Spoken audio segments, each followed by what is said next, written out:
अंश मेरा ब्लूटूथ देना बेटा।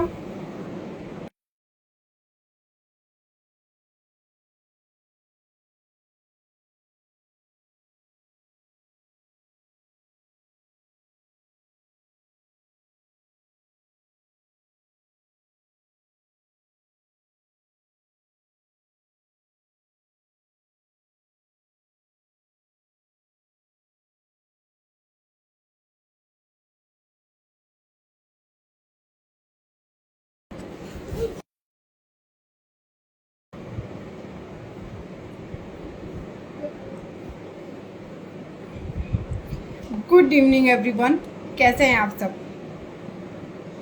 तो अगेन आप सभी का स्वागत है कोहिनूर स्पेशल लाइव में।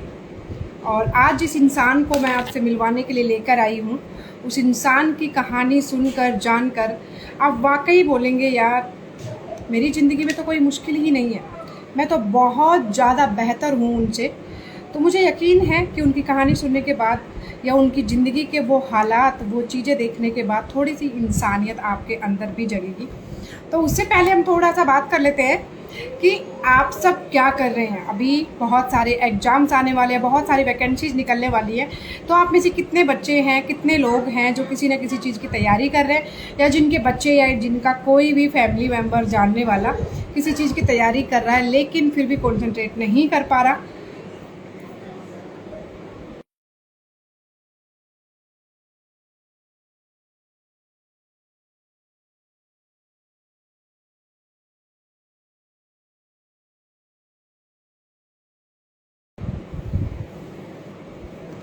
देखो, एग्ज़ाम बहुत सारे आ रहे हैं, बहुत सारे बच्चे मेरे पास अभी मैसेज करने लगे हैं कि मैम हमें भी दिल्ली पुलिस में लगवा दो।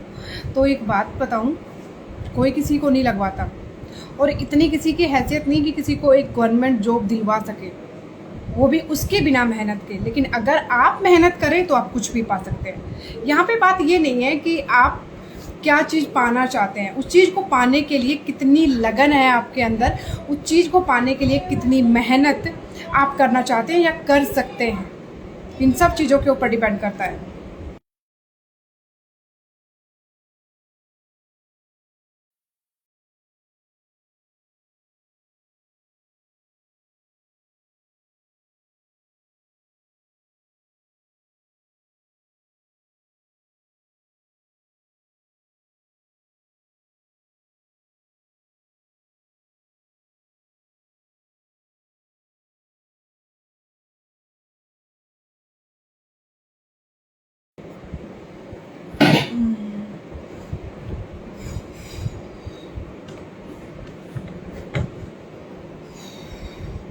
माफ़ी चाहती हूँ, मुझे थोड़ा रिस्ट में प्रॉब्लम है, तो मैं एक पीलो लेने गई थी ताकि मैं थोड़ा अपने बैक पे लगा सकूँ।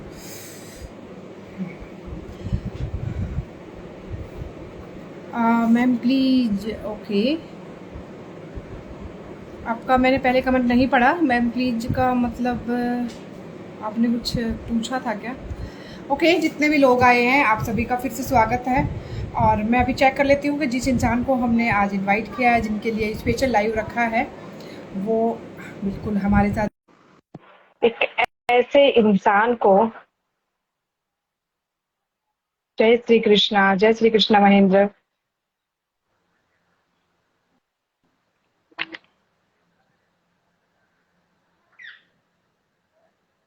हेलो।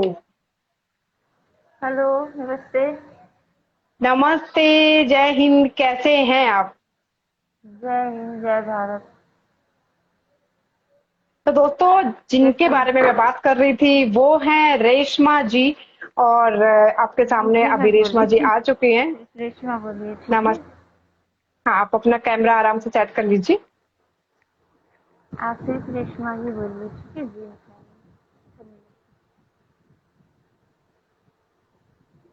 जितने भी लोग जी, आए मेरी हैं, आवाज आपको आ रही है? जी आ रही है।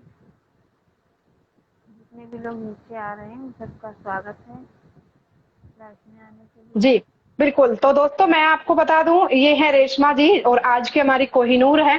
तो सबसे पहले हम आगे कुछ क्वेश्चन हम पूछे या इनकी लाइफ के बारे में जाने, उससे पहले एक बात मैं आपसे कहना चाहूंगी कि आपने पहले ही झलक में जान लिया होगा कि आखिर ऐसा क्या दर्द है जिसके कारण हमारी कोहिनूर बनी। और मुझे बहुत अंदर से बहुत खुशी है and thank you so much Reshma ji, जो आपने हमें अपना वक्त दिया और इस लायक समझा इस ब्रॉड को नहीं कि नहीं आप नहीं, यहाँ पे ऐसे नहीं अपनी बोलते जिंदगी को दीदी। शेयर करने के। आप जब चाहें मुझे बुला सकती हैं, मुझे कॉल करके आप लाइव पे जब चाहें बुला सकती हैं। ऐसा मत सोचिए कि मैंने आपको टाइम दिया, टाइम आपने मुझे दिया। नहीं नहीं, ये वाकई में ये आपका बड़प्पन है। और नहीं, ये आपने ही मुझे टाइम दिया, मैंने आपको टाइम नहीं दिया। मैं तो बैठी हुई थी, आप टाइम निकाल के मेरी वजह से लाइव पे आई, उसके लिए थैंक यू वेरी मच। बहुत बहुत धन्यवाद। और ये वाकई में मेरी खुशकिस्मती है कि आप मेरे ब्रॉड पे आई। तो जितने भी दोस्त यहाँ पर हैं उनमें से मैं एक बात कहना चाहूंगी, इस वक्त बहुत चटपटी लाइव चल रही होंगी जहाँ पर आपको बहुत सारा एंटरटेनमेंट मिलेगा, हंसी मजाक मिलेगी। तो जो भी दोस्त जाना चाहता है वहां जा सकते हैं। लेकिन जो लोग सच में चाहते हैं कि किसी की जिंदगी से, किसी के दर्द से, किसी के आंसुओं से अगर आपको थोड़ा भी फर्क पड़ता है या वहां से आप कुछ भी सीख कर अपनी जिंदगी को अगर आप बेहतर बना सकते हैं कि हाँ, एक इंसान इतना दर्द सहने के बाद भी जिंदा है, तो आखिर मैं क्यों नहीं। मेरी जिंदगी तो उनसे बहुत बेहतर है। एंड अभी आपने फर्स्ट लुक में ही देख लिया होगा कि आपकी जिंदगी रेशमा जी से बहुत बेहतर है।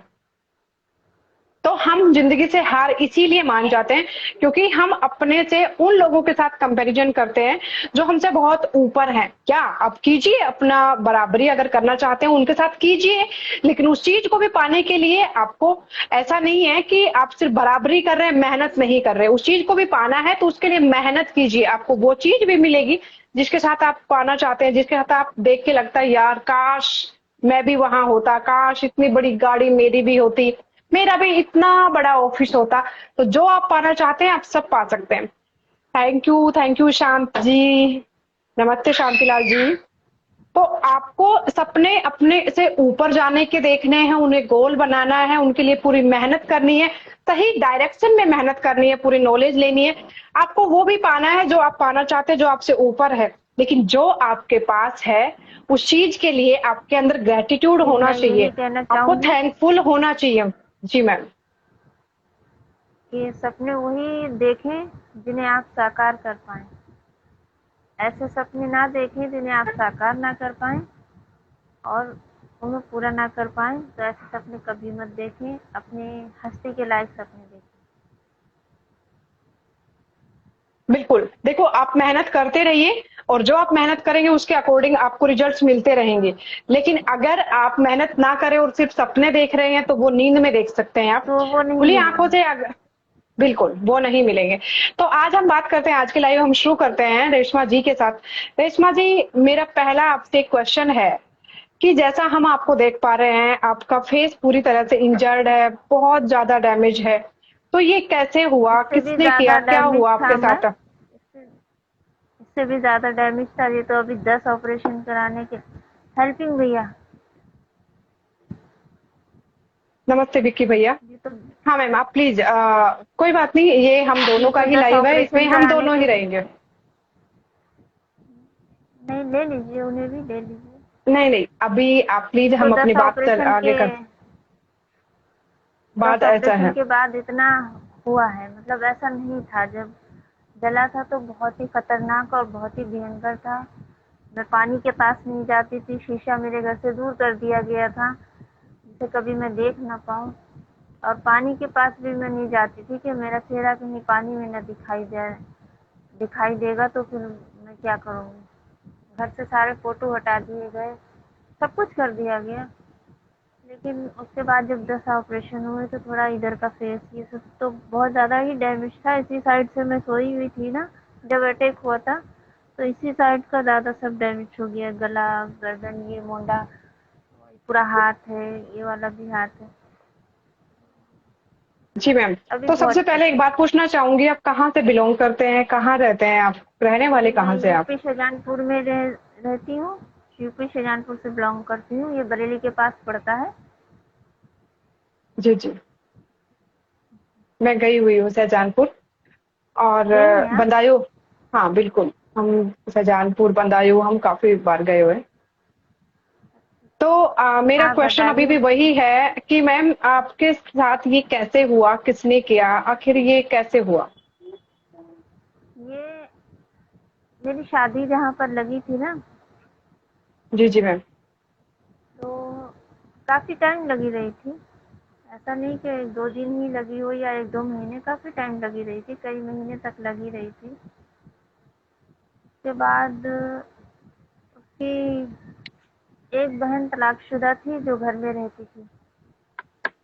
उससे हमें जी कोई मैम। प्रॉब्लम नहीं थी। उससे हमें कोई प्रॉब्लम नहीं थी, कोई भी दुख वो नहीं था, कोई दिक्कत नहीं थी उससे।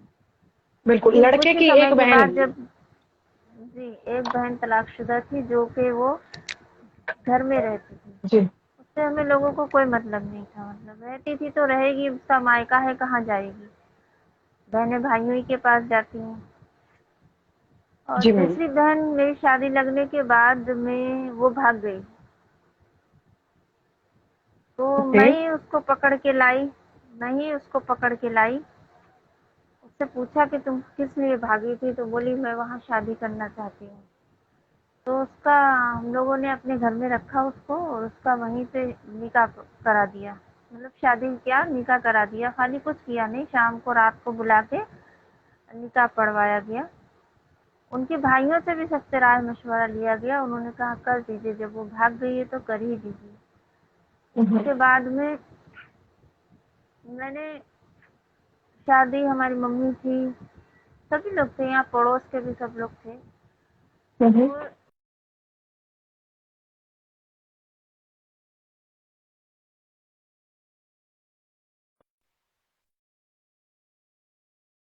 पूछेगा कि तुम्हारी एक ननद तलाकशुदा है और एक ननद भाग चुकी है।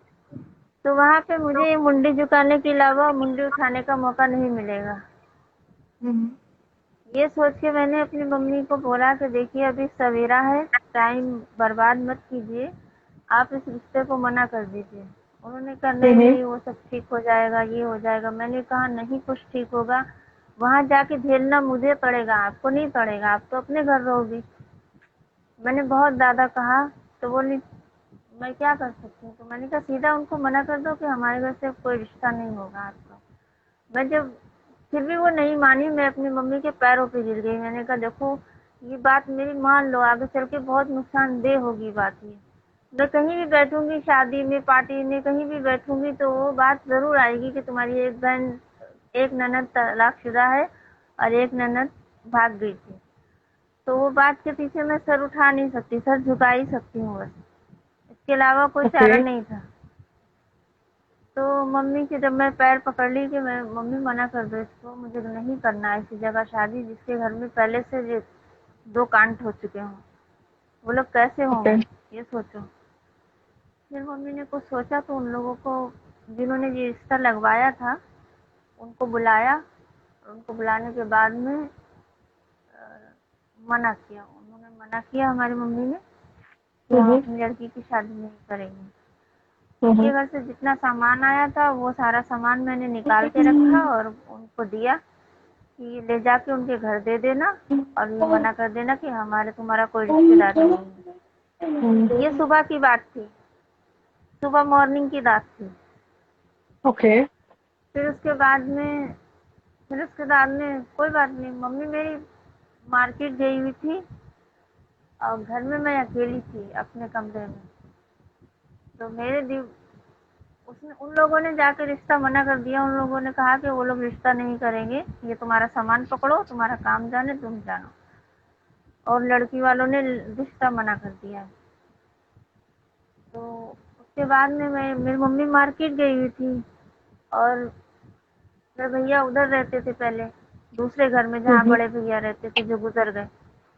हम लोग इधर अकेले रहते थे, हम और मम्मी इधर अकेले रहते थे। तो मेरे घर की दीवारें बहुत नीचे थी मैम, जिसपे से कोई भी बच्चा भी आसानी से आ जा सकता था। कुछ ही ओके। दिन पहले यहाँ पे एक पाकड़ का पेड़ लगा हुआ था, एक दरख्त था, वो काटा गया ना, तो उसकी जड़ मेरी दीवार से सटा दी गई थी। वो उस पे से एसिड लेके आया, मेरे बाथरूम पे उतरा, बाथरूम से उतर के मेरे कमरे तक आ गया 4 बजे के टाइम। मॉर्निंग में मना किया और 4 बजे के टाइम मैं रेडियो में गाने सुन रही थी, मुझे आने की।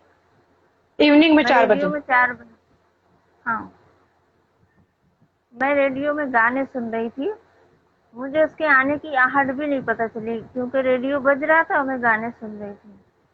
वो कमरे में मैं इसी साइड से ऐसे सोई हुई थी, बस उसने जब ऐसे डाला तो मेरे घर के दरवाजे बंद थे। वो दीवार से आया, मेरे घर के दरवाजे बंद थे, क्यों मैं अकेली थी तो दरवाजे बंद थे।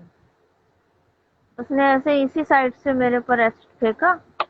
जब वो मुझे गरम गरम लगा तो मैं उठ के भागी चीखती हुई, तो वो मेरे से पहले आगे भागा। जब वो दरवाजे खोल के भागा, मैंने कहा अरे ये तो वो है। जब उसने मुझे पलट के देखा ना तो मैंने कहा अरे ये तो वो है। मैं दूसरे के घर में कूद गई। इतना मैं घबरा गई, मतलब कि मैं दूसरे के घर में कूद गई। और कूदने के बाद उन लोगों से बोलने लगी कि मेरी मम्मी नहीं है, मुझे पानी डाल दो। तो उन लोगों ने पानी तो नहीं डाला मेरे ऊपर, बोले पानी नहीं डालेंगे, तुम्हारी मम्मी है नहीं, क्या पता क्या हो, नुकसान होगा, सही होगा, उसमें फिर कुछ बात हो जाए तो ये होगा कि पानी डाल दिया। मैं पूरी गली में, मतलब मोहल्ले में भागी भागी फिर रही थी कि कोई भी व्यक्ति पानी डाल दे मेरे ऊपर, ताकि मेरी ये गरम जो जल रहा है ना ये ना जले। वो भाग गया। उसके बाद में मेरी मम्मी को जल्दी से बुलवाया गया बाजार मार्केट से, फिर रपट रपट लिखाई गई, सारा कुछ हुआ जो होना चाहिए था, फॉर्मेलिटी पूरी हुई। उसके बाद में उसके बाद में मैं बरेली तो सुना ही होगा आपने, जब आप शाहजहानपुर आई हैं। बरेली में यहाँ 3 दिन तक शाहजहानपुर में रखा, 3 दिन के बाद जवाब दे दिया, बोले बाहर ले जाओ, बरेली ले जाओ या लखनऊ ले जाओ। तो मेरी मम्मी मेरे पापा लेके, मुझे दिवाली के दिन था, उस दिन दिवाली का दिन था, उस दिन बड़ी दिवाली थी। तो मेरी मम्मी पापा मेरे को लेके बरेली गए। वहाँ पे मिशन हॉस्पिटल है ना, वहाँ पे एडमिट किया। वहाँ पे एडमिट किया, उसके बाद थोड़े ही दिन रखा, क्योंकि वो प्राइवेट है, वहाँ का हाई फाई खर्चा था, हमारे माँ बाप नहीं उठा पाते। वहाँ से फिर मेरी मम्मी ने डिस्चार्ज लिया, घर पे लेकर आई। इलाज मतलब वहीं का किया, लेकिन घर पे किया। जो काम नर्सें करती थी, मतलब ड्रेसिंग करना, ये करना, मांस निकालना, ये करना, पट्टी पकाना, सब करना, वो काम मेरी मम्मी घर पे करती थी। ड्रेसिंग करना, मांस मांस काट काट के निकालना, ये सब काम मेरी मम्मी करती थी। नहलाना धुलाना, सफाई करना, डेली 2 बार ड्रेसिंग करना, ऐसे करके उन्होंने मुझे बचा। खैर बचाने वाला तो मैम ऊपर वाला है, ये तो ऊपर वाले के हाथ में, मौत जिंदगी हमारे लोगों के हाथ में तो नहीं है, लेकिन बचाने के पीछे सारा क्रेडिट मेरी मम्मी को जाता है, बाकी किसी को नहीं। बस यही है। जितेंद्र सर आपको हैप्पी हाँ, ईद उसके बोल बाद रहे हैं। में 2 साल। हाँ, हैप्पी, आपको भी मुबारक हो। मम्मा मैं बाहर आप जा लोग को भी।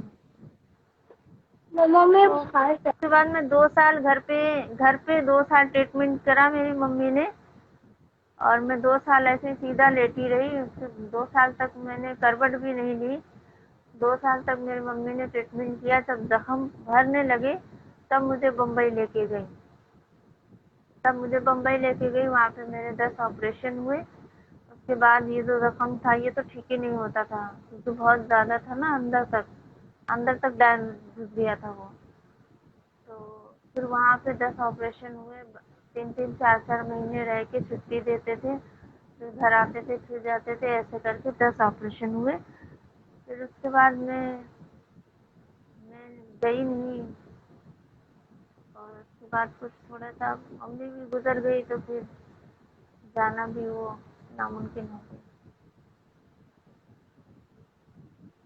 आज ईद है और रेशमा आप ईद मनाते हो क्योंकि आप मुस्लिम हो। मुस्लिम हैं, लेकिन तब से ये ऐसे टेक हुआ, मैं ईद नहीं मनाती। ईद क्या, मैं कोई भी त्योहार नहीं मनाती। आप कोई भी त्योहार नहीं मनाते, हम्म। क्यों?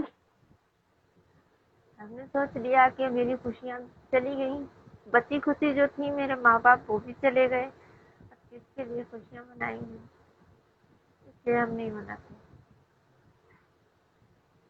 आपके मम्मी पापा क्या हो गया था उन्हें? मम्मी को कैंसर हो गया।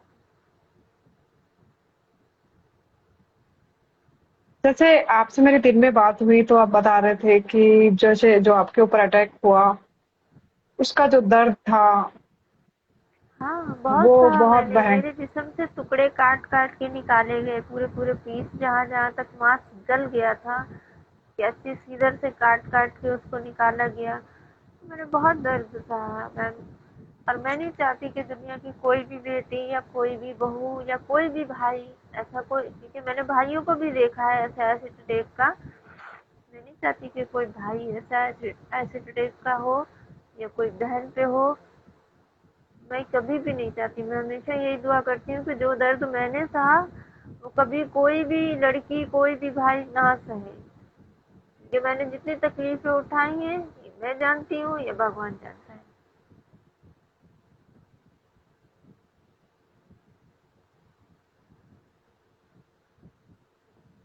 और उस दौरान अगर मैं मर गई होती ना तो ही अच्छा रहता दीदी। आज ये कड़े रण की जिंदगी है ना, ये जी नहीं जाती है, इससे मैं थक गई। उस समय ही मर गई होती ना। लेकिन मम्मी ने इतनी मेहनत की और ऊपर वाले को पता नहीं रहम आ गया कि मेरी जान बख्श दी, वरना कोई उम्मीद नहीं थी।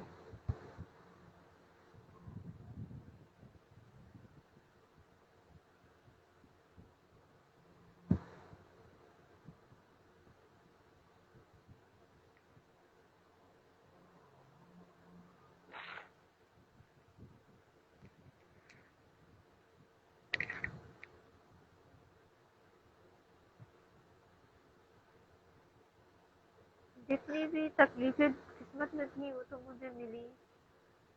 फिर जहाँ जहाँ मैं जली थी वहाँ वहाँ तो तकलीफें मुझे मिली। उसके बाद भी ऑपरेशन कराने के बाद भी मुझे तकलीफें मिली। मेरे पैरों से मांस निकाल निकाल के इधर उधर जॉइंट किया गया, और बहुत सारे पूरे दोनों पैर खराब करके डॉक्टर लोगों ने मुझे इधर उधर, ये हाथ में से निकाल के ये गाल पे लगा के, तो इधर उधर से सब जॉइंट करके जॉइंट किया गया, निकाल के चमड़ी निकाल के। तो सत्याई लग गई। तो ऐसे इंसान का जीवन तो एक नर्क ही हो जाएगा ना।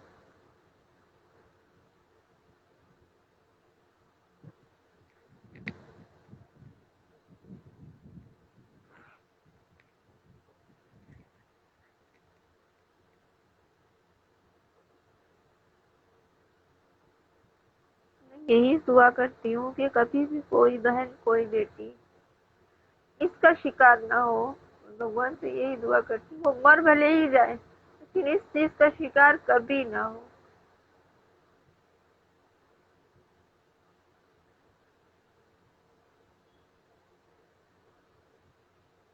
और मैं तो ये कहती हूँ कि अगर उसको ऐसा करना ही था तो वो मुझे डायरेक्ट गोली मार देता।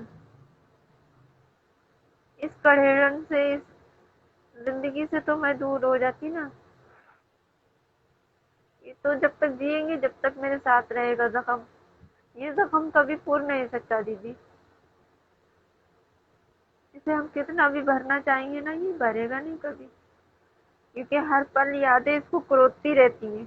और जिस चीज को हर समय करोतते रहो तो वो तो करोत बन ही जाएगा ना, नासूर।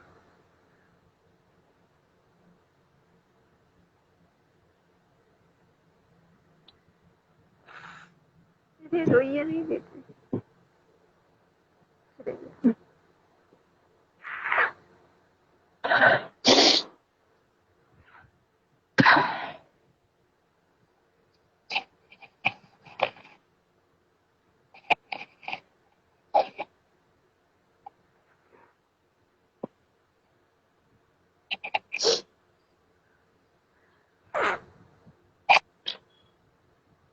एक बात बताऊं रेशमा,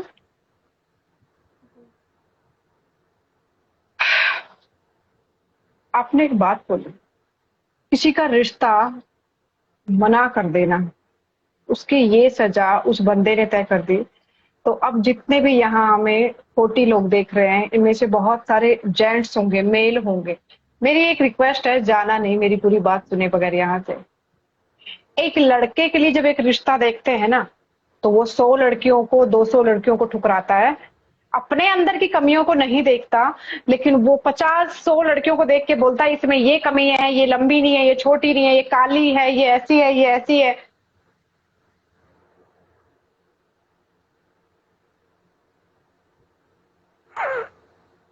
लेकिन उसके बावजूद भी अगर उसे ठुकरा दिया, अगर उसे मना कर दिया, तो उनका ईगो इतना हर्ट हो गया। मतलब मर्द होना अपने आप में इतना बड़ा है कि वो किसी भी लड़की को ठुकरा सकते हैं कि ये मेरे लायक नहीं है या ये लड़की शादी के लायक नहीं है। लेकिन वही मर्द अगर उसे ठुकरा दिया जाए तो उसको इतना दर्द हुआ कि उसने तेजाब जैसी, कभी अपने ऊपर डाल के देखता ना तो पता चलता कितना दर्द होता है। उसने ये काम इसलिए किया। आज भी बहुत सारे लड़के करते हैं। मेरा ये जो मैं लाइव लेके आई हूं ना, इसका एक ही मकसद है कि उन लोगों को ये बताना कि अगर आपको इग्नोर भी किया जा रहा है, आपके अकॉर्डिंग अगर रिजल्ट नहीं भी आ रहा है, इसका मतलब ये नहीं कि आप किसी के ऊपर एसिड फेंकेंगे। इसका मतलब ये नहीं कि आप किसी लड़की के बारे में झूठी बदनामी फैलाएंगे। नहीं, ये हक किसने दे दिया? आप किसी को जिंदगी दे सकते हैं। अगर अभी इनकी जो कंडीशन है तो वो लड़का तो क्या, अभी इस दुनिया का कोई लड़का ऐसा नहीं है जो इन्हें पहले जैसा इनकी शक्ल सूरत दे सके। तो जब आप कुछ कर नहीं सकते, जब तुम किसी चीज का सृजन करना नहीं जानते, तो उसका विनाश करना तुम्हें किसने हक दे दिया? अगर मर्द हो तो असल में फिर उस चीज के ऊपर अमल करो जिस चीज की कमी के कारण तुम्हें ठुकराया गया है, कि मैं अब आगे से वो गलती नहीं करूंगा, मैं एक अच्छा वो इंसान बनूंगा जैसा कि हर एक लड़की खुद कहे कि मुझे ऐसा पति चाहिए। और अगर कुछ कमियां रह भी गई हैं, कुछ अगर घर में कोई प्रॉब्लम है, तो क्या हुआ, जिसके साथ नसीब लिखा है उसके साथ आगे होगा ना। किसी लड़की के ऊपर अटैक करके क्या मतलब, अपने अंदर की आग ठंडी करना क्या है ये? एक मर्द कितनी लड़कियों को इग्नोर करता है। रिश्ता तय कर रहे हैं हमारी लड़की का, अच्छा फला जगह लड़की देखने गए हैं, पसंद नहीं आई, क्यों भाई? तुम्हारा कुछ ज्यादा चांद से टपक के आया है और लड़कियां ऐसे ही आ गई, वो आसमान से गिर गई ऐसे ही। ये हमारे समाज की बहुत ही बुरी प्रथा है, क्योंकि हम लोग अपने लड़कों के लिए ना ऐसी समझते हैं कि कोई हूर की परी चाहिए, कोई ऐसी अप्सरा आनी चाहिए जो आसमान से सीधी आपके घर में उतर जाए। लेकिन अपने बेटे की शक्ल नहीं देखते, उसके कुकर्म नहीं देखते, उसके वो हरकतें नहीं देखते कि वो क्या क्या करता है। उसकी शादी के लायक नहीं है वो कि कोई उसे लड़की दे, और तुम लोग उसके लिए अप्सरा ढूंढ रहे हो। तो ये हमारे समाज की सबसे बुरी कमी है, सबसे बुरी प्रथा है। क्योंकि जब बात दो इंसानों की आती है तो उनकी आत्मा, उनकी फीलिंग्स क्या होती है? ऊपर वाले ने बनाया है, उस भगवान ने बनाया हम सबको, कैसा बनाया है वो बाद की बात है। लेकिन अगर आपको इग्नोर करने से इतना दर्द होता है तो फिर मर्द जात को किसने इतना हक दे दिया कि वो लड़कियों को जाके रिजेक्ट करके आ जाए कि हमें लड़कियां पसंद नहीं आई, ये लड़की सुंदर नहीं है, ये लड़की मेरे लायक नहीं है, इसके बाल छोटे हैं, इसके बाल बड़े हैं, इसकी हाइट कम है, ये मोटी है, ये पतली है, ये सुंदर नहीं दिखती। ये हक किसने दे दिए मर्दों को फिर? क्योंकि इन लोगों की सोच औरत का बाहरी रूप देख के ये उस सपनों में जाते हैं जब सपनों में इनके अप्सरा उतर के आती है। ये नहीं देखते कि मैं किस कर्म का हूं। शादी भी तो बहुत बड़ी बात है, तुम्हें तो कोई लड़की देखे ना। ऐसे ऐसे लड़के उन लड़कियों को रिजेक्ट करते हैं जो बहुत अच्छी पढ़ी लिखी हैं, क्योंकि हमारे समाज में दिखावा हो गया। माँ बाप के पास अच्छा पैसा है, बेटा चाहे 8वीं फेल है, लड़की ऐसी देखेंगे जो बहुत वेल एजुकेटेड होगी, बहुत सुंदर होगी। उसके बाद में उस धन को क्या करेगी? वो उसको खाएगी धन को। जिसके साथ उसने शादी की है उस इंसान में बुद्धि नहीं है, वो 8वीं फेल है, गधे की तरह पूरी जिंदगी निकालेगा वो। लेकिन हमारे समाज भी, अरे नहीं बहुत अच्छी प्रॉपर्टी है, लड़की आराम से रहेगी, ऐश करेगी हमारी बेटी। हमारे माँ बाप की ना मती मारी गई है सबकी।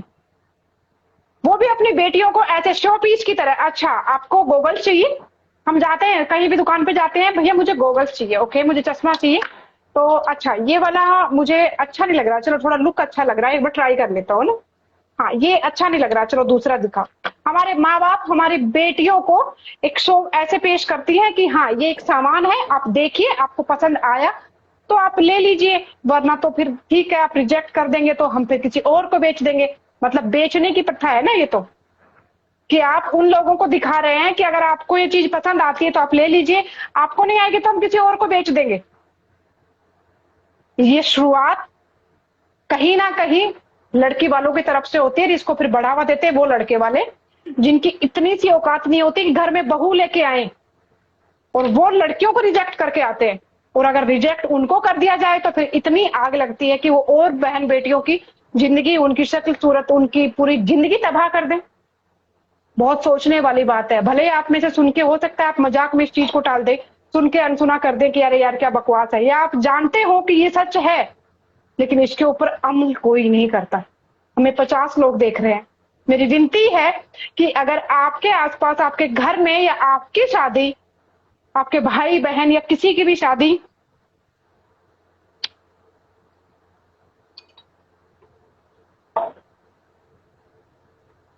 में अगर ये ड्रामा हो ना, तो पहले अपनों में देख लेना मेरे में कितने गुण हैं। लड़का काला है चलेगा, अरे नौकरी लग गया, सरकारी नौकरी लग गया, चाहे तो शक्ल उसकी भैंसे जैसी हो, कोई फर्क नहीं पड़ता। लेकिन लड़की पढ़ी लिखी होनी चाहिए, नौकरी वाली होनी चाहिए, बहुत अच्छे उसके संस्कार होने चाहिए, वो जॉब भी करे, आपके पैर भी दबाए, आपका घर भी संभाले, आपके बच्चे भी संभाले, और उसके बाद आपको एक सैलरी भी लाके दे। ये सारे माँ बाप उम्मीद करते हैं अपनी बहू से, अपने बेटे के कर्म नहीं देखते। अरे नहीं, ये तो है ही ऐसा, ये तो कुछ काम करता ही नहीं था पहले भी। ये सारी सोच है, ये जो मैं बता रही हूं, ये इस समाज की बहुत ही बुरी प्रथा है, जो हमारी बहन बेटियों को, हमारी बहनों को, एक भाई अगर वैसे ही अगर उसको बोल दिया जाए कि तेरी बहन कोई सामान है, शोपीस है, उसको लोग देखना चाहते हैं, आप दिखा दीजिए, तो क्या आप उसको दिखाना पसंद करेंगे? नहीं ना, आग लग जाएगी, आप मुंह तोड़ देंगे एक भाई होने के नाते उनका, कि मेरी बहन के बारे में ऐसे कैसे बोल दिया। लेकिन आपको पता है, जब आप अपनी बहन के लिए रिश्ता देखने जाते हैं और वो लोग बोलते हैं हम लड़की देखेंगे, तब वो लोग बन ठन के आते हैं, अच्छे से खाते हैं पीते हैं, और आपकी बहन को उस वक्त भी आप शो पीस की तरह उनके सामने ही पेश करते हैं। उसके बाद, उनके जाने के बाद आप इंतजार करते हैं कि उनकी तरफ से हाँ आएगा या ना आएगा। उस वक्त दर्द नहीं होता। राइट। इस चीज को बड़ी गहराई से समझना 100%। कि ये बात सच है। जो माँ बाप ये कहते हैं कि मेरी बेटी को कोई गलत नजर से देख ले, एक बार मैं किसी को भी बोलती हूँ कि आप जितने भी लोग हैं, कि आपके घर में जो भी लड़की है अभी अनमैरिड है, चाहे आपकी बेटी है, बहन है, कोई भी है, उसको आप किसी भी जगह एक प्रदर्शनी लगाइए, कहीं भी शो ऑफ कीजिए कि ये मेरी बेटी है और मैं इसकी शादी करना चाहता हूं, तो जो लड़का इसे पसंद करे मैं उसके साथ इसको भेज दूंगा। आपको बहुत दर्द होगा कि आपने बोल कैसे दिया, आपकी हिम्मत कैसे होगी।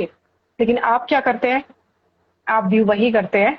लड़का देखते हैं, उनके सामने अपनी लड़की को पेश किया जाता है, फिर इंतजार किया जाता है कि लड़की उन्हें पसंद आई या नहीं आई। फिर वो लोग आते हैं, आपके पूरे घर को, आपकी पूरी इनकम को ऑब्जर्व करते हैं कि उनको शादी के बाद क्या मिलने वाला है, कैसी लड़की होगी, कमाएगी नहीं कमाएगी। आपके बेटा चाहे काला हो, लेकिन बहू अगर गोरी है तो अच्छा है कि अगली पीढ़ी, आपके बच्चे गोरे पैदा होंगे। अपने बेटे की उनको परवाह नहीं है, उनको नेक्स्ट पीढ़ी, उनको गोरे बच्चे चाहिए। तो ये बहुत ही गंभीर प्रॉब्लम है, क्योंकि उस वक्त उस लड़के पे बहुत बुरी बीतती है। चाहे उनकी फैमिली वालों को ये नॉर्मल रूटीन लगता हो कि नॉर्मल है, हमारे यहाँ सब ऐसे ही होता है, सब करते आए, हमारे साथ भी हुआ था तो सबके साथ होता है। लेकिन जो लड़की जाती है, लेकिन उसके बाद जब फोन आता है कि हमें तुम्हारी लड़की पसंद नहीं आई, उस वक्त उस लड़की पर क्या बीतती है, इसके बारे में कोई नहीं सोचता। और वो भी बेचारी किसी को बताती ही नहीं है। अगर बताए तो सुनेगा कौन? क्योंकि पेरेंट्स तो क्या बोलेंगे, अरे क्या हो गया, ऐसा ही होता है हमारी। और अगर इग्नोर लड़के को कर दिया जाए, रिजेक्ट उस लड़के को कर दिया जाए, तो उसको इतनी आग लगी कि वो एसिड फेंक के चला गया। अगर प्यार करता है कोई लड़का किसी लड़की से और लड़की रिजेक्ट कर दे, तो वो क्या करेगा? कुछ गलत करेगा उसके साथ, उसके रिश्तेदारों में, दोस्तों में, कहीं भी, या सोशल मीडिया पर उसे बदनाम करने की कोशिश करेगा। मतलब मुझे रिजेक्ट कैसे कर दिया, ये सहन नहीं होता सबको। ये नहीं सोचते कि यार कुछ कमी तो रही होगी मेरे अंदर, और अगर मेरे अंदर कमी भी नहीं थी, फिर भी अगर किसी ने रिजेक्ट किया है, इसका मतलब है कि वो उस लायक नहीं था कि वो उस चीज को संभाल पाता जो तुम्हारे पास थी। तो वो भी तुम्हारे लिए अच्छी बात है। और अगर तुम्हारे अंदर कमी है, तो भी तुम्हें एक मौका मिल रहा है कि तुम अपनी कमियों को सुधारो और एक अच्छे इंसान बनो। दूसरों की जिंदगी बर्बाद करने से अच्छा है आप अपनी जिंदगी बेहतर बनाएं। हम जो दर्द इन्होंने सहा है ना, इन्होंने कहा कि मैं मर जाती तो ज्यादा बेहतर होता। ये शब्द बोलना आसान नहीं है। जिनके माँ बाप ने पूरी जिंदगी की कमाई जिस बेटी के लिए लगा दी, जिसे बचाने के लिए लगा दी, और उस बेटी के मुंह से अब ये इसलिए निकल रहा है कि जो एक आखिरी उम्मीद, एक आखिरी सहारा जो माँ बाप थे, वो भी चले गए दुनिया से। तो अब जिंदगी कैसे कटेगी? क्योंकि हमारा समाज ये नहीं देखता कि ये भी इंसान है और इसके साथ एक्सीडेंट हुआ है, उसके साथ ये किसी ने किया है, वो भी हमारी तरह ही फील करती है, उसे भी दर्द होता है। लेकिन हमारा समाज उसे बाइकआउट करता है, उसको अलग कर देता है कि वो हमारी कैटेगरी में ही नहीं है। कोई शादी है, त्योहार है, कुछ भी मना रहे हैं तो उनको अपने साथ शामिल ही नहीं करना, कि वो हमारी तरह नहीं है।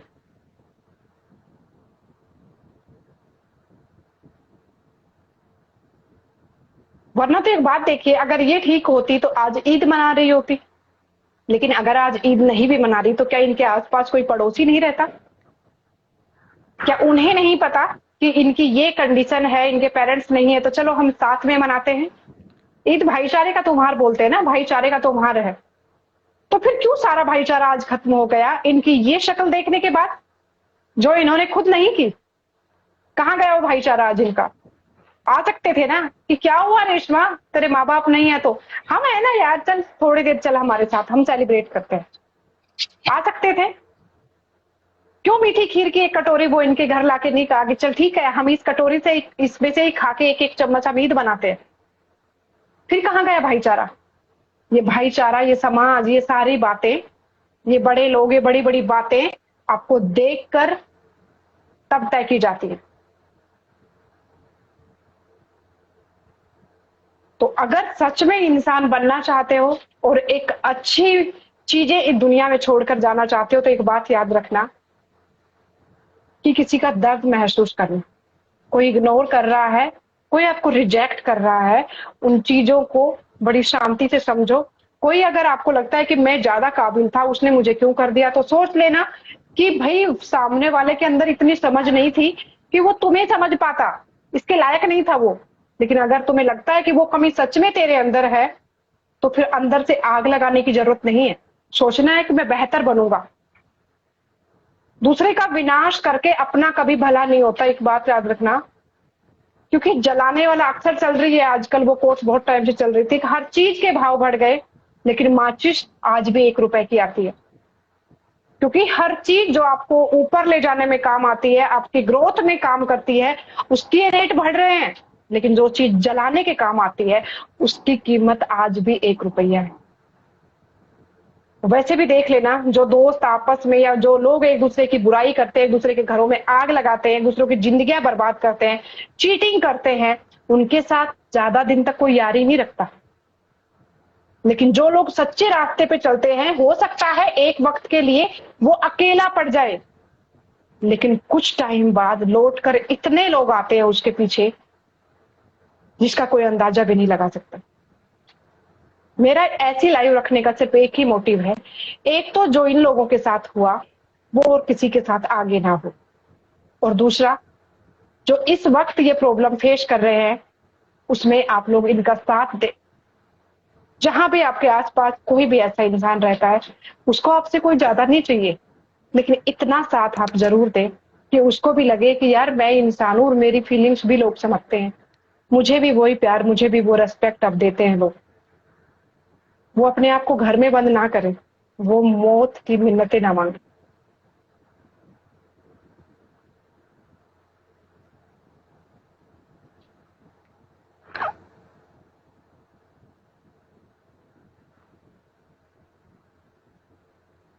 रेशमा, ईद मुबारक। आपको भी मुबारक हो। आपके घर में भी ऊपर वाला ढेर सारी खुशियां लेकर आए।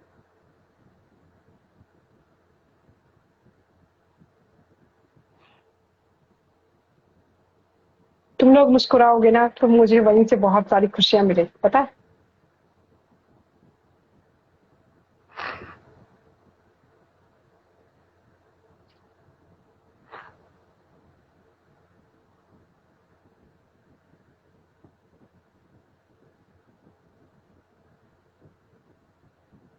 नहीं मार्टिन, मैं आपको भूली नहीं।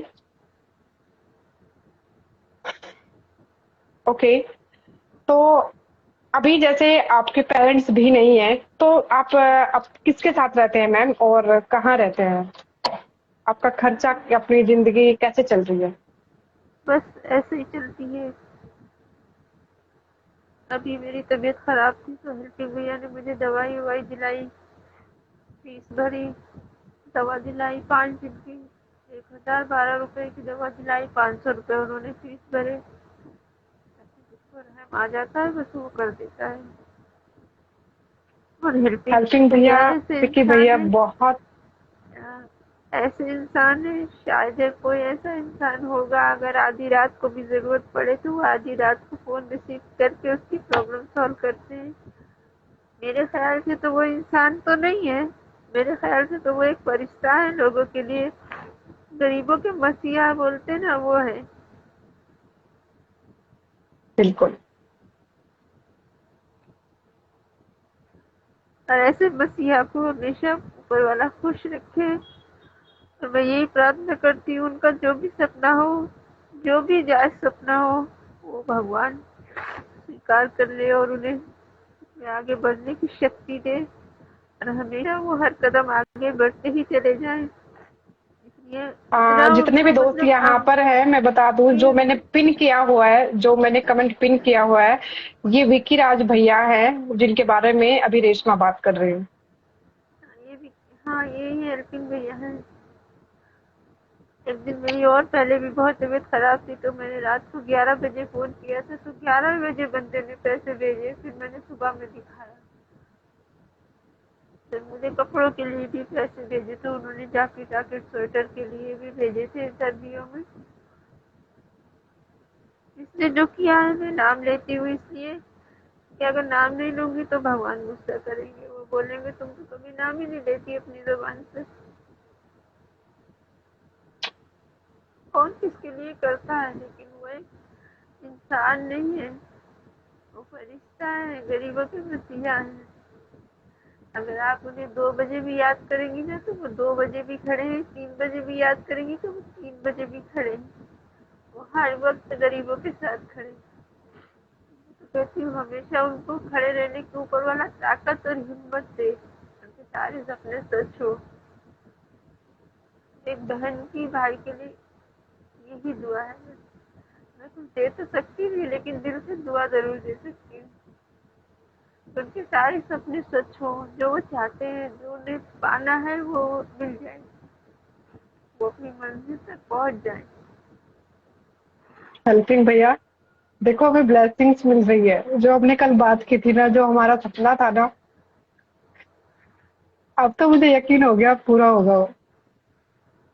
होगा, ऊपर वाला चाहेगा तो जरूर होगा, क्योंकि मैं आत्मा से दुआ देती हूँ, अपने रोंगटों से दुआ देती हूँ। होगा। जो किसी के लिए आधी रात में खड़ा है ना, वो इंसान नहीं हो सकता, वो भगवान से भी आगे है। भगवान भी देने में देरी लगा देता है, लेकिन वो भैया कभी किसी को देरी पहुंचाने में देरी नहीं लगाते।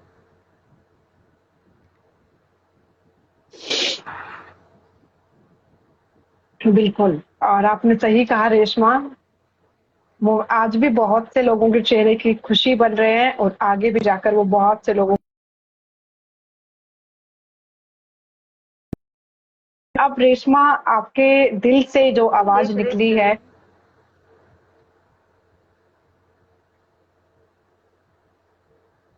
बिल्कुल सही कहा हेल्पिंग भैया।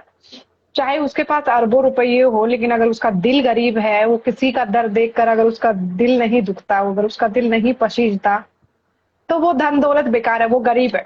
वो तो मैं कहती हूँ झुग्गी झोपड़ी वाले लोगों से भी बेकार है। और अगर एक झुग्गी झोपड़ी वाला इंसान किसी का दर्द देखकर अपनी आधी रोटी उसे दे देना, तो वो उस करोड़पति से ज्यादा अमीर है।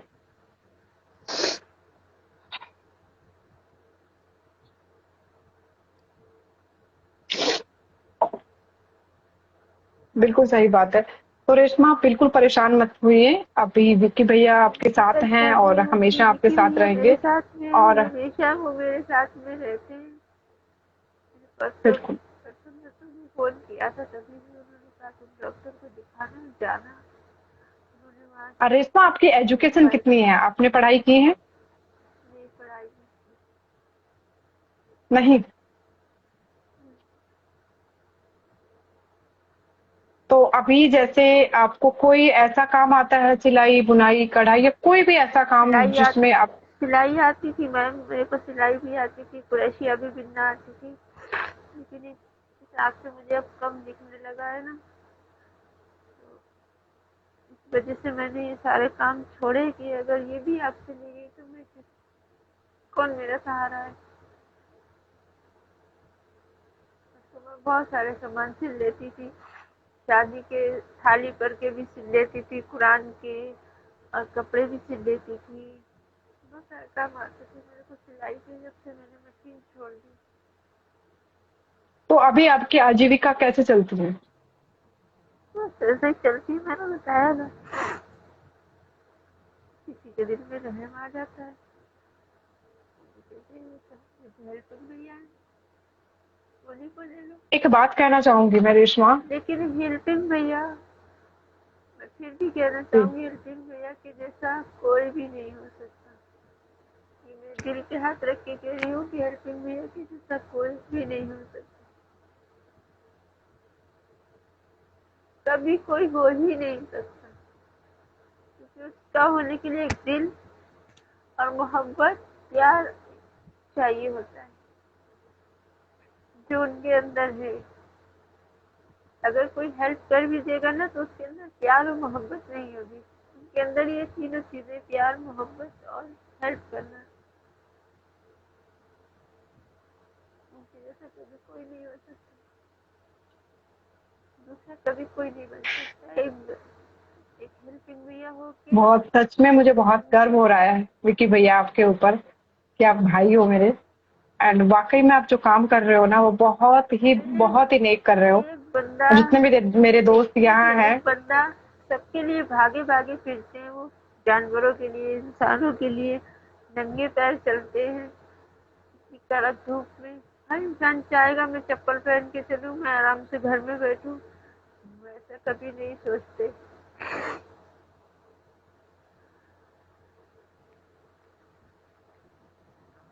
बिल्कुल।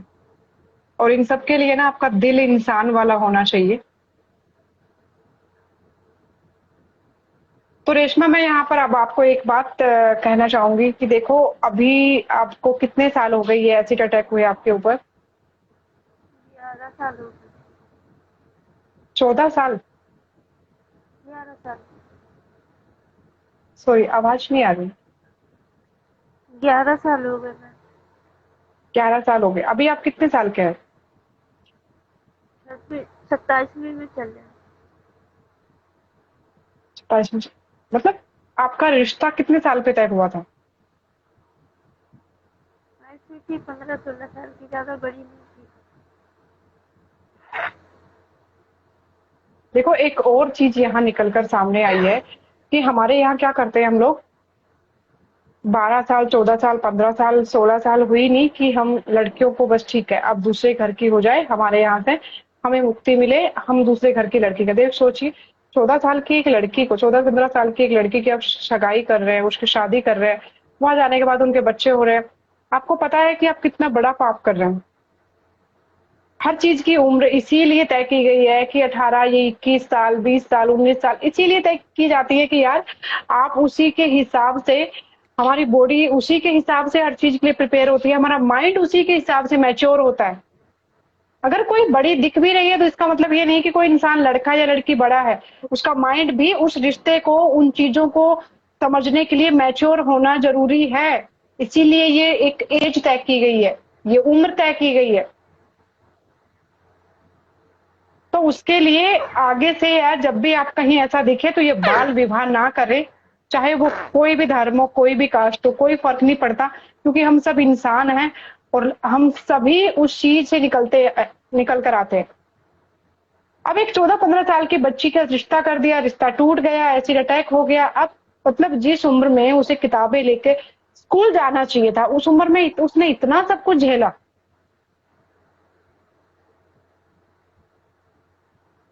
तो ये एक अपने आप में एक सबसे बड़ी बात है। और दूसरी बात कि एजुकेशन ना देना, लड़कियों को एजुकेशन ना देना। अगर ये एजुकेट होती तो मुझे लगता है अगर उस वक्त तक इन्होंने 12वीं या 10वीं भी पास कर ली होती, 15 साल की अगर 10वीं पास भी कर चुकी होती, तो भी इतनी ज्यादा अपने आप को बेबस महसूस नहीं करती कि 10वीं पास हो, चलो ठीक है, कुछ भी काम कर सकती हूँ मैं, अपना तो मैं कर ही सकती हूँ, अपना गुजारा मैं कर लूंगी, मुझे किसी पर डिपेंड होने की जरूरत नहीं है अब। लेकिन एजुकेशन ना दिलवाना, लड़कियों को छोटी उम्र में शादी कर देना, और फिर किसी को इस तरीके से अगर आप रिजेक्ट करते हैं, किसी के साथ अगर रिश्ता आप नहीं करते हैं, तो उनके ईगो का जी जी। हेल्पिंग भैया ने मेरी ट्यूशन लगाई थी, लेकिन दीदी मेरे को कुछ समझ ही नहीं आता था। जब से मेरी मम्मी गुजरी है ना, तब से मेरा दिमाग बहुत ज्यादा डैमेज हो गया है। हेल्पिंग भैया ने मेरी ट्यूशन देखिए, आप लगाई, परेशान मत किताबें होइए।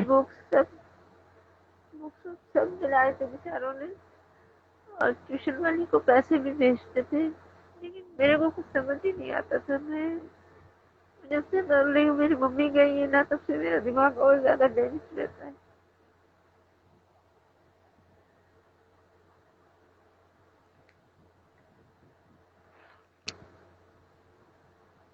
देखो, आप परेशान मत होइए। एक बात सोचिए, जो जाने वाला था वो तो चला गया ना। अब हम यहाँ है ना, ठीक है। अब हम चलिए, यहाँ हैं तो हमें जाने अपनी वाले को जिंदगी तो बेहतर। एक दिन जाना ही है ना, मुझे भी जाना है एक दिन। हाँ, तो जब तक जिंदा है, मुझे भी तब तक सांसें चल रही हैं, तब तक मुझे तो भी कुछ अलग जाना है, करते हैं ना। लेकिन मैं दीदी अकेली रह गई। बस मुझे ये गम रात दिन खाता है कि अगर मैं बीमार भी हूँ तो कोई देखने वाला नहीं, अगर मेरी तबीयत खराब है तो कोई समझने वाला नहीं, कुछ नहीं। तो मेरी मम्मी थी तो कोई प्रॉब्लम नहीं होती थी, वो देखभाल लेती थी, लेकिन आज मैं बहुत अकेलापन महसूस करती हूँ।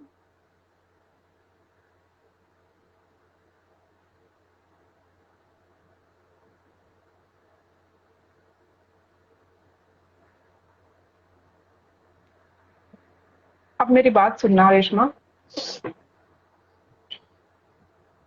पता है क्या है, इंसान अकेला पैदा क्यों होता है?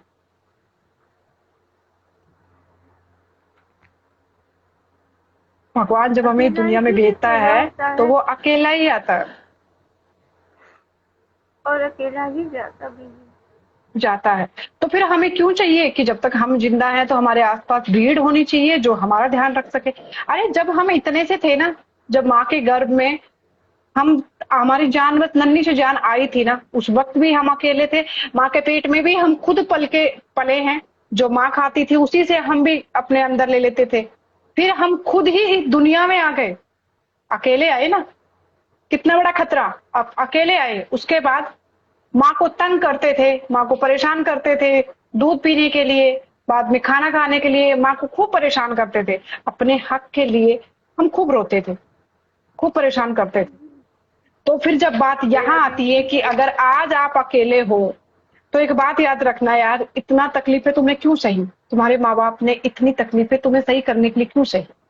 अगर मरने वाली बहुत सही। बात मेरे होती घर के तो वो ही मेरी बोल देते मम्मी ना। ने मेरी मम्मी ने मेरे लिए घर के बर्तन भेज दिए। जिस खानदान में वो पान खाती थी, वो खानदान तक भेज दिया उन्होंने।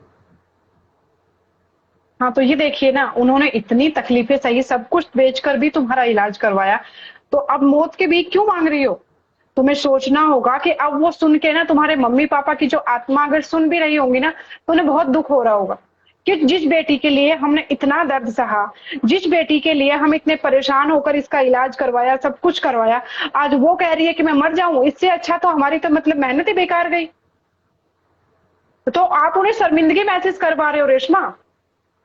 नहीं, अब मैं ये अपने कह रही आप हूँ, को जिस पत्थर टाइम की मैं तरह जली बनाना थी है। ना, मेरी बात। जिस टाइम अभी मैं पत्थर ही हो गई हूँ दीदी। अभी मैं जिंदा हूँ, जी रही हूँ, हंसी मजाक करती हूँ, सबसे बोलती हूँ, बिल्कुल। आप थोड़ा इंस्टाग्राम से लगी रहती हूँ। बिल्कुल। लेकिन जिस टाइम मैं अभी जली थी, उस आपको टाइम मैं यही सोचती थी कि ऐसे टुकड़े मेरे देखो, पीस उस काट वक्त जो करके आपका निकाले दर्द गए हैं था ना। ना, हाँ बिल्कुल, जो दर्द था ना आपका, वो तो दर्द, मैं वो उस वक्त टाइम की बहुत बुरा आपको था। बता रही हूँ कि मैं यही बोलती थी कि ऊपर वाला इससे मुझे उठा ले, हाँ, तो अभी देखो, लेकिन वो नहीं। वक्त निकल चुका है। अपने मम्मी पापा की, ये मान लो कि तुम्हारे मम्मी पापा की तपस्या इतने सालों की रही है कि तुम आज ऐसी हो, है ना? पता नहीं मेरी कहाँ बात से कहाँ मेरी सहमत हो? मम्मी ने मेरे लिए मन्नतें मांगी कि मेरी बच्ची बच जाएगी तो मैं मन्नत पूरी करूंगी। हाँ, तो अभी आप मैं जब सोचो ना ठीक कि होंगी अब तो मेरी उन्होंने मन्नत इतनी मन्नतें पूरी मांगी करूंगी। हैं, पूरी जिंदगी तुम्हारे लिए इतना कुछ किया है। अब तुम्हारी बारी है कि उन लोगों को भी, जहां वो है वहां से जब देखें कि मेरी बेटी अगर रह रही है और इतने अच्छे से रह रही है कि दूसरे लोगों के लिए वो मिसाल बन रही है, दूसरे लोगों को जिंदगी जीने की वजह दे रही है, तो उन्हें नाज होगा तुम्हारे ऊपर। वरना तो वो कहेंगे हमारी मेहनत बेकार गई, हमारा खून साला बेकार हो गया क्या, जो हमारी लड़की इतनी कमजोर है, इतना दर्द सहने के बाद आज इस कंडीशन में आकर वो कमजोर पड़ रही है। नहीं रेशमा, अब तुम्हें कुछ ऐसा करना है, माइंड से कुछ सब कुछ निकाल दो, जो जाना था वो चला गया, अब वो लौट के नहीं आएगा। अब इस धरती पे सिर्फ तुम अकेली हो और अब तुम्हें अपने आप को मान लेना है कि मैं अपने लिए अब पूरी हूं, बस ठीक है, जितना मुझे चाहिए अपने आप में मैं इनफ हूं। रोना आता है, रो लो चीख चीख के, चिल्ला चिल्ला के।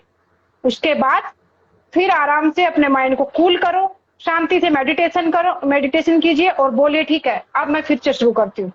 कुछ सीखिए, कोई एक ऐसा टैलेंट सीखिए। अगर आप वीडियो बनाना पसंद करती है तो वीडियो बनाने में भी जान डाल दीजिए। जो वीडियो आप बना रही है ना, उन वीडियोज में आप अपने इमोशंस डालिए कि सामने वाला देखे ना तो उसके आंसू गिर पड़े, ऐसे इमोशंस डालिए उसके अंदर। आप कुछ नहीं करेंगी, यहाँ बैठे बैठे वीडियो बनाकर भी आप बहुत अच्छी पॉपुलर होंगी और उसके बाद आपको घर बैठे अपने मोबाइल से ही इनकम होनी शुरू हो जाएगी सोशल मीडिया पे। आपको हिम्मत नहीं हारनी है रेशमा, आपको अपने माँ बाप को लज्जित नहीं करवाना है कि उनकी मेहनत उनकी तपस्या सब बेकार करवा दोगे आप। आपको दूसरों पर निर्भर नहीं रहना है। हेल्पिंग भैया कब तक आपकी हेल्प करेंगे? अगर मैं आपकी हेल्प करना चाहूं, मैं कब तक आपकी हेल्प करूंगी? कोई और करना चाहेगा, कब तक आपकी हेल्प करेगा? आपको खुद खड़ा होना होगा अपने लिए, क्योंकि तुम्हारे हाथ ठीक से काम करते हैं, तुम्हारे पैर ठीक से काम करते हैं। सिर्फ तुम उस चीज से कमजोर महसूस कर रही हो कि मोहरो जैसी दिखती नहीं हो। अरे यार, जो बहुत खूबसूरत दिखते हैं ना, उनके असल चेहरे बहुत गंदे होते हैं। अगर कोई उनका असल चेहरा देख ले ना, उनकी असल औकात अगर देख ले तो उनसे घिन करे।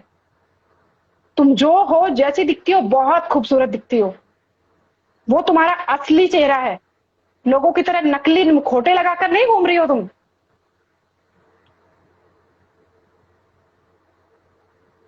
तो कभी भी आपको ये दुनियादारी है सिस्टर, गरीब आदमी को कोई पॉपुलर नहीं करता, ऐसा बिल्कुल नहीं है। मैं अपने लाइव पे दशरथ जी को लेके आई थी, नवीन जी को लेकर आई थी, मुनिया को लेकर आई थी, बहुत अच्छी खासी उनकी फैन फॉलोइंग है। और वो जितने भी जिली ऐप है, मौज ऐप है, वहां से उनको 15 से 20 हजार रुपए हर महीने उनको वीडियो बनाने के ही वो ऐप दे रही है, क्योंकि उनकी पॉपुलरिटी काफी अच्छी हो चुकी है और उनको किसी ने सपोर्ट नहीं किया, उन्होंने अपने दम पर ही वो चीजें बनाई है।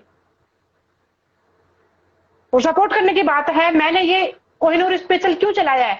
मैं यहाँ किसी भी लड़के को, किसी भी अच्छी लड़की को बैठाकर वहां भी गपशप मार सकती थी ना, लेकिन मैं इन लोगों को क्यों लेकर आ रही हूँ? क्योंकि जितने भी लोग आ रहे हैं, हम सब एक साथ कड़ी की तरह एक दूसरे का साथ देंगे। जहां जरूरत पड़ेगी कि इनको हमारे सपोर्ट की जरूरत है तो हम सपोर्ट करेंगे, लेकिन पूरी जिंदगी इस चीज पे मत रहना कि कोई और तुम्हें हेल्प कर देगा।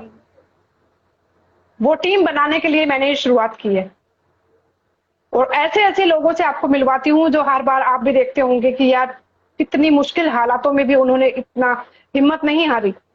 तो आपका भी वो वक्त अब जा चुका है, अब रोना नहीं है, आंसू पूछो आज से और सोच लो कि हर दिन बहुत अच्छी रील बनाऊंगी, जितनी आप बना सकते हो, 2 या 3 खूब अच्छे से। और आजकल जो अनपढ़ है ना, वो बहुत अच्छे से सोशल मीडिया चलाते हैं, बहुत अच्छे से एडिटिंग करते हैं, तो आपको किसी पर डिपेंड होने की जरूरत नहीं। सीखो उन चीजों को, बार बार सीखो।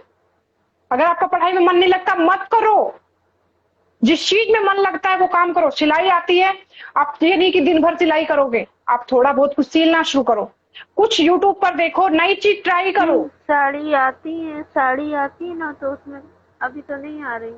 जब से लॉकडाउन लगा ना, तब से साड़ियाँ आना भी बंद हो गई है। हाँ, तो कुछ भी कपड़े सिलना, सिंपल सूट सिलना, कहीं जाने की जरूरत नहीं है। कुछ नया चीज ट्राई करनी है, यूट्यूब पर देखो, वहां से ट्राई करो। सिंपल कोई भी बहुत सस्ता तो कपड़ा ले आओ किसी से। वो साड़ी आती थी तो 15 रुपए साड़ी बनवाती थी वो, उसमें हाँ, फूल लगाते होंगे 100 आप। फूल टाकने, हाँ 100 फूल लगाने पड़ते थे, 100 किसी में, हाँ। 110 ऐसे ऐसे आते थे। तो हम हाँ, लोग दिन तो भर में 3 साड़ी बना देते थे। बिल्कुल। तो अभी कुछ और देखिए, जो काम बंद हो गया उसके लिए रोना नहीं है। देखो, उस चीज के लिए रोना नहीं है बिल्कुल भी। माइंड है ना हमारा, माइंड, तुम ठीक से समझ पाती हो हर चीज को, तुम समझ पाती हो अच्छा क्या है बुरा क्या है। तुम्हारा माइंड प्रॉपर काम कर रहा है, तुम्हारे दोनों हाथ प्रॉपर काम कर रहे हो, तुम्हारे पैर प्रॉपर काम कर रहे हैं। जो मुश्किल वक्त था वो टल चुका है। समझ में आई? अभी मुश्किल वक्त खत्म हो चुका है। अब तुम्हें अपने हाथ, अपने पैर, अपने दिमाग का इस्तेमाल इस तरीके से करना है कि उस चीज से तुम एक ऐसी चीज बना दो कि दुनिया कहे यार ये क्या कर दिया रेशमा ने। लोग खुद कहें कि रेशमा ने ये क्या कर दिया। तुम्हारे माँ बाप जहां भी हो ना, उन्हें तुम्हारे ऊपर प्राउड फील हो कि मेरी बेटी ने कमाल कर दिया। यूट्यूब पर देखो, कुछ भी नया देखो, दिन रात देखो, जो चीज माइंड में फिट बैठे कि हाँ ये काम मैं कर सकती हूँ और वो भी घर बैठे, तो करो। किसी के झांसे में नहीं आना है, किसी भी गलत चीज में नहीं जाना है। कुछ भी अगर लगे, कुछ भी अगर हमसे शेयर कर सकते हैं, हमसे पूछ सकते हैं, किसी और से पूछ सकते हैं, अपनों से बड़ों से पूछे। सिलाई में आपका हाथ अच्छा है तो मुझे लगता है कि आप सिलाई में ही कुछ ऐसा बनाएं, कोई ऐसी ऐसी छोटी चीज बनाएं, चाहे वो बच्चों के कपड़े ही सही, चाहे आप कुछ भी बना रहे हैं, लेकिन अब बनाना शुरू करें। उसके बाद एक वक्त के बाद आप खुद से अपने ऊपर सेल्फ डिपेंड हो जाएंगे। आपकी दवाई, आपका घर कैसे चलता है, आपको अगर आज ईद बनानी है, आज आपको खीर खानी है, तो आपको किसी की तरफ देखना नहीं पड़ेगा, बल्कि तुम खुद औरों के घर में देने लायक, खिलाने लायक बन जाओगे। मैं अगला जो लाइव लेके आऊंगी ना, उस बंदे के हाथ और पैर दोनों नहीं है। तुम्हारे हाथ और पैर अच्छे से काम करते हैं, तुम्हारा माइंड अच्छे से काम करता है, तो मेरे इस माइंड तीनों चीजों को मिलाकर कुछ अलग करना है। और वीडियो बनाने हैं, डेली बनाने हैं, अच्छी एडिटिंग करवानी है, बढ़िया से बनाओ, सीखो, सोशल मीडिया पे सीखो, यूट्यूब पे ही सीखो, कहीं जाने की जरूरत नहीं है कि ये चीज कैसे होती है, वहीं जाके पूछो, उसी में पूछो, सब कुछ देखो, आप जाकर सब कुछ मिलेगा वहां पर।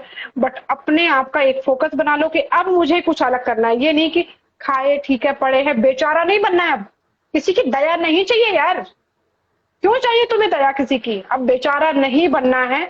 अब ठान लीजिए कि अब मैं अलग करके रहूंगी, अब मैं बेचारी नहीं हूं, मैं सब कुछ कर सकती हूँ यार। तुम देख सकती हो, तुम्हारा दिमाग ठीक से समझ सकता है हर चीज को, तुम्हारे हाथ है, पैर है। अब बेचारा नहीं बनना है तुम्हें। तुम्हें उन लोगों की उम्मीद बननी है जो सच में अपनी जिंदगी में आज इतने लाचार हैं कि उनके हाथ पैर तक भी नहीं है, या उन्हें कोई दिशा देने वाला नहीं है। अब मैं आपको एक ऐसे इंसान से मिलवाती हूँ, दशरथ जी से, जिनके दोनों हाथ नहीं है। जो मेरा लास्ट लाइव मैंने रखा था कोहिनूर स्पेशल, राजू भैया है ना, उनके भी हाथ नहीं है। हाँ राजू, सबसे पहला लाइव मैंने राजू के साथ रखा था। हेलो दशरथ जी। उनके भी हेलो, बेचारों के हाथ नहीं है। नमस्ते कैसे हैं नमस्ते, आप? कैसे हो? हेलो भैया, बस बढ़िया बढ़िया। बहुत अच्छी। कैसे चल रेशमा रहा ये है? दशरथ है। मैं बहुत अच्छी हूँ दशरथ, आप कैसे हैं? बस मैं मेरा कैमरा ऑन नहीं कर सकता, मैं अंधेरे में हूँ, थोड़ा बाहर सा हूँ। कोई बात नहीं, कोई बात नहीं, कोई बात नहीं। कैसे हो रेशमा जी? अच्छी हूँ भाई, आप कैसे हैं? बस बढ़िया बढ़िया बढ़िया बढ़िया।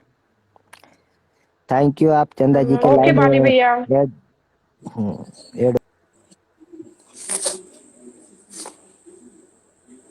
भाई दोनों ही कैमरे बंद कर लिए, ऐसे कैसे चलेगा? कैमरा तो ऑन करना पड़ेगा।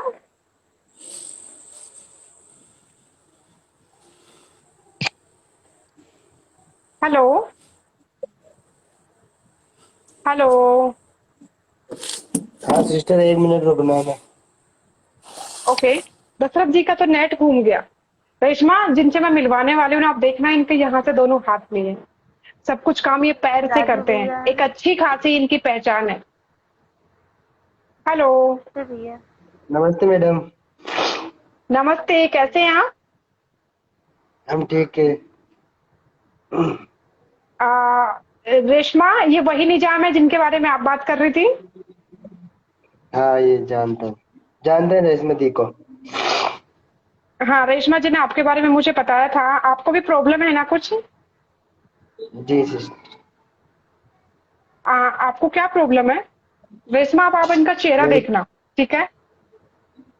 मेरे दोनों हैंड नहीं है सिस्टर। दोनों हैंड नहीं है। आप मोबाइल किससे चला रहे हैं? अभी तो सिस्टर फ्रीज पे पड़ा, लेकिन पैरों से चलाता हूँ। पैरों से चलाता हूँ। रेशमा इन चीजों को बड़े ध्यान से सुनना, समझना। रोने की जरूरत नहीं है। इनको बेचारा मत बनाओ। इनको कोई हमदर्दी नहीं चाहिए किसी से भी, ठीक है? समझो उस बात को कि जो इंसान हाथ नहीं है, पैर से मोबाइल चला रहा है, लेकिन उसके चेहरे पर उदासी नहीं है, तो तुम भी बेचारी नहीं हो। तुम सब कुछ कर सकती हो जो ये लोग या हम लोग कर सकते हैं। परेशान मत हो, चंदा अपना दिमाग बिल्कुल खराब मत करो।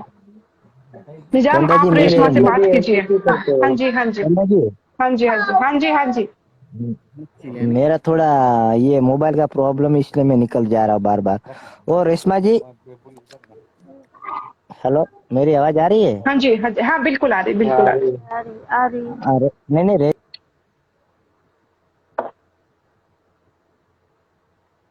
नेट घूम गया भैया उनका नेटवर्क प्रॉब्लम है।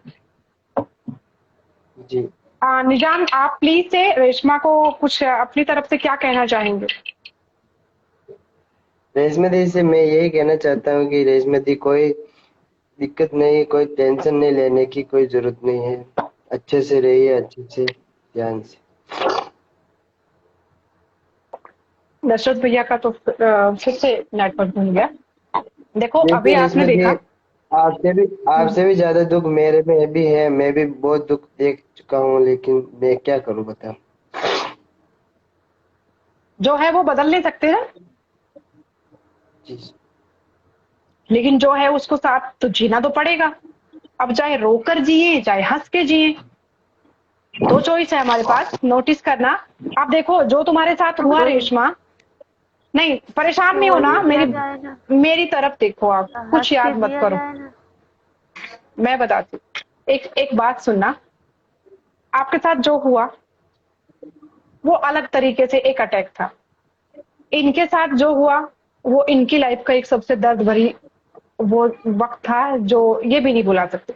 मेरी लाइफ में भी कुछ ऐसा हुआ है कि मैं भी उस दर्द को नहीं भुला सकती। हर इंसान की जिंदगी में तकलीफें आई है, उसके रूप अलग थे। कोई अपने बच्चों को खो देते हैं, हाथ में बैठे बैठे उनके हाथों में उनके बच्चे दम तोड़ देते हैं। तो क्या वो पल कोई भूल सकता है? नहीं। जैसे जिंदगी में सब इंसान के दिक्कत होती है, सब इंसान के प्रॉब्लम होती है, सब होता वो है। रूप अलग है, उस तकलीफ का रूप रंग अलग आया है। अब आप एक बात देखिए, आप हैं अपनी तकलीफ को अपने साथ आप ढो रही हैं, लेकिन आपके माँ बाप थे वो आपसे ज्यादा परेशान थे। ऐसे ही जब सरहद पर हमारे जवान जब शहीद होते हैं, वो शहीद होते हैं, तो एक बाप अपने बेटे की को अपने कंधे पे उठाता है। उस बाप पर क्या बीतती है पता है, लेकिन उसका दर्द बाप किसी पर को नहीं क्या दिखता। बीतती होगी, जिस जिस बाप उसके बाप बाद अपने बेटे की उसकी अर्थी बहू, लेके जाता उसके होगा, तो उस बेटे की बाप बहू, के ऊपर क्या उसके बीतती पोता, होगी। उसका पोती, उसके बच्चे, वो छोटे छोटे से बच्चे कैसे बाप के बिना रहते हैं। कैसे वो औरत अपने बच्चों को पाल के पूरी जिंदगी एक विधवा की जिंदगी जीती है। वो सब जी देख के एक माँ बाप को कोई खुशी नहीं मिलती, उनका कलेजा हर पल छलनी होता है पता है, लेकिन वो कुछ कर नहीं पाते। तुम्हारी तकलीफ सिर्फ बिल्कुल। तुम सहन कर रही हो, तुम्हारे आगे या पीछे कोई रोने वाला नहीं है कि तुम्हें ये लगे कि यार मेरा नहीं, बच्चा या मेरी बच्ची या मेरे ये हो जाएगा।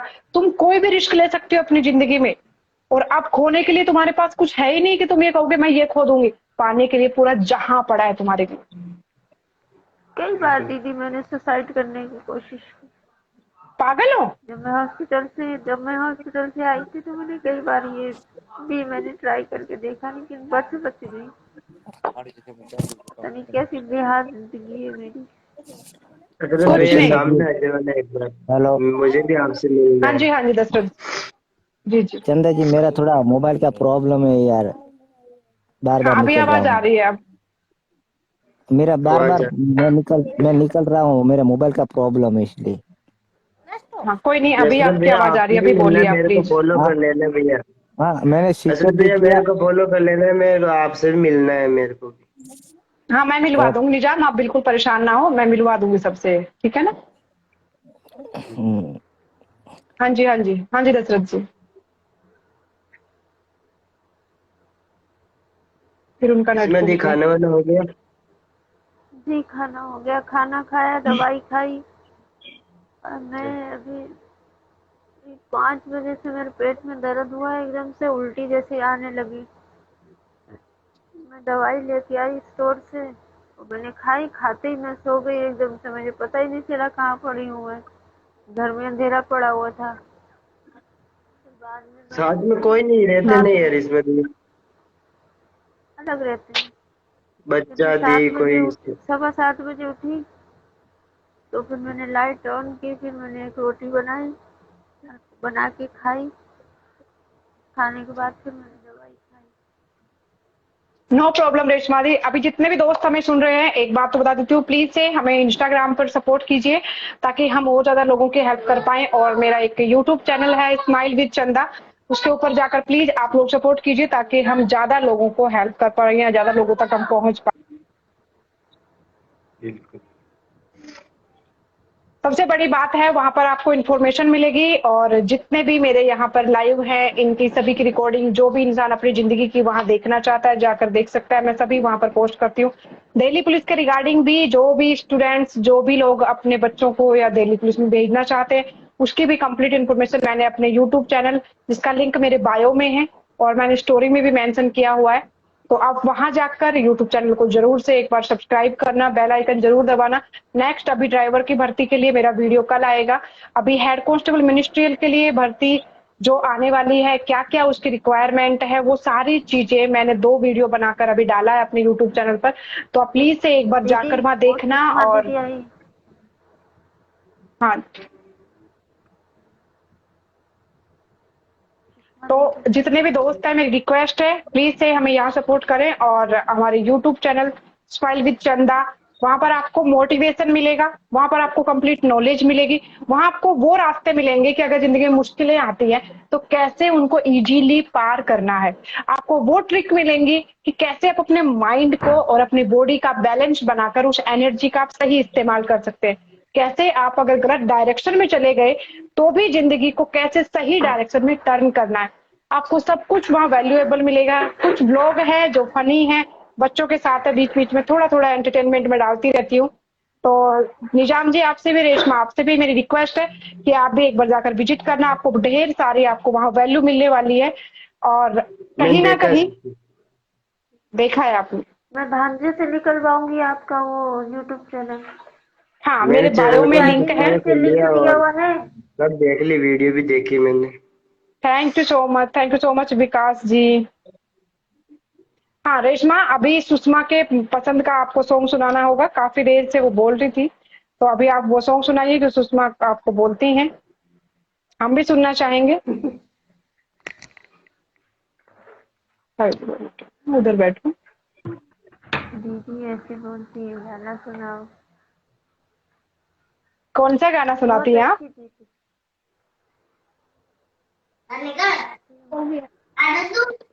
दे दे जब दीदी जब से मेरी लाइफ में आई ना, सच मानिए सब अच्छा ही हुआ।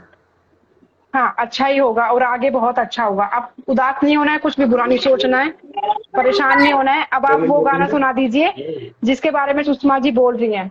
आप कौन से गाना सुनाती हैं उन्हें? हमें तो मालूम नहीं दीदी, बताइए कौन सा सुनाती हूँ।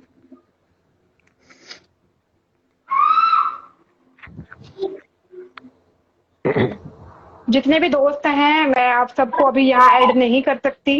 ये कोहिनूर स्पेशल लाइव है, इसमें मैं उन्हीं दोस्तों को ऐड करती हूँ जिनको कहीं ना कहीं कोई ऐसा चैलेंज का वो सामना कर रहे हैं जो हम जैसे लोग नहीं कर रहे। मैं उन लोगों को आपके सामने लेकर आती हूँ। तो माफी चाहती हूँ, प्लीज से बुरा मत मानना।